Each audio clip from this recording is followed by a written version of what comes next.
Yes, so the electromechanical wave imaging is looking at the electromechanical activation of the heart. So that means after the action potential travels into the heart, throughout the heart, there's a mechanical contraction that ensues that electrical activation.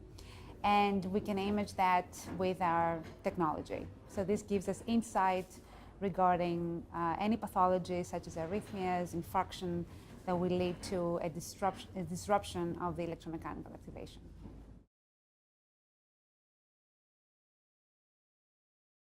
So I think that's the purpose of this technology is to empower physicians taking care of patients as a novel imaging modality to non-invasively map where arrhythmias are coming from. So if you can imagine that any cardiologist or physician who knows how to use echocardiography could image in their clinic and discuss for their patients where their arrhythmias are coming from before they had their procedure and discuss more in depth the risks and benefits of the procedure and why they're having an arrhythmia, we think that will definitely improve physician-patient relationships and also possibly outcomes of the procedure.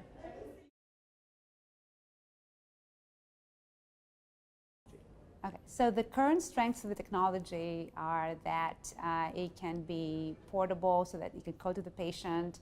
It can be done in real time. The clinician can actually assess the electromechanical activation of the heart as they're scanning the patient.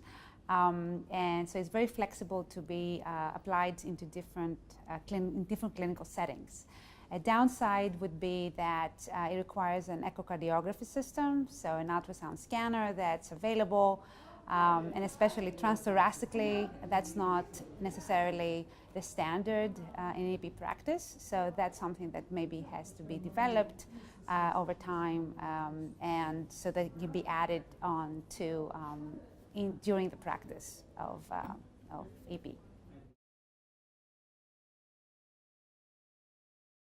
We recently published a manuscript in JACC EP showing that we could use this novel imaging modality called EWI on pediatric patients. And in 14 patients, we were able to accurately locate the accessory pathway in all of these patients. Whereas if you had a physician read a 12-lead EKG of the accessory pathway, they were only able to correctly predict where the pathway would be around 78% of the time. So that sort of feasibility study in the pediatric population was just to show that in normal heart function, that this novel imaging modality can be used to localize pathways non-invasively. So the big question we had for us in this study is, can we apply this technology to not only children, but adults with multiple comorbidities such as a lower heart function, hypertension, or history of cardiovascular surgery? And can we not just localize accessory pathways, but also arrhythmias emanating from the atria, ventricle, or other arrhythmias such as macro reentrant atrial flutter?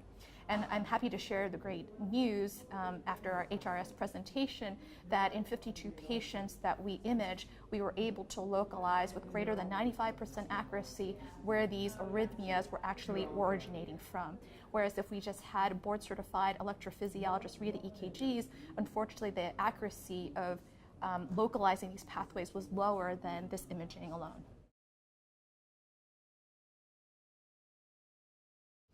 So further research will be for developing this in real times and then implementing that in the current practice of EP. So basically integrating that together with intracardiac ablation catheters and systems, but also, as I said before, with a transthoracic ultrasound system. So being able to have this modality accessible and also train EP physicians to actually use it properly. So we also want to develop it in 3D. So right now we do have the ease of application, which will be to get standard echocardiographic views. So usually you get 4 typical views of the heart that slice it in 2D.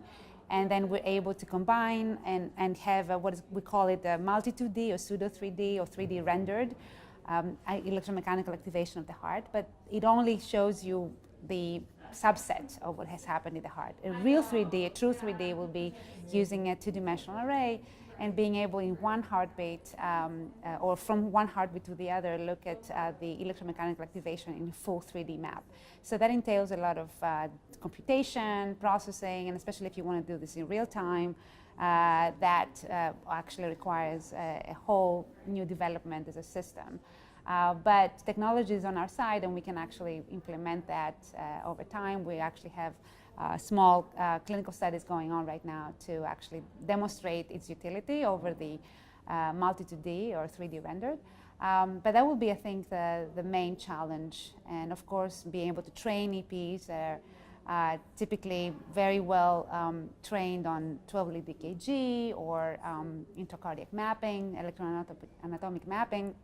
And ultrasound is not necessarily something that that is in the practice. So obtaining and providing the right training for the clinicians who can use it and provide a friendly, user-friendly way for them to use it.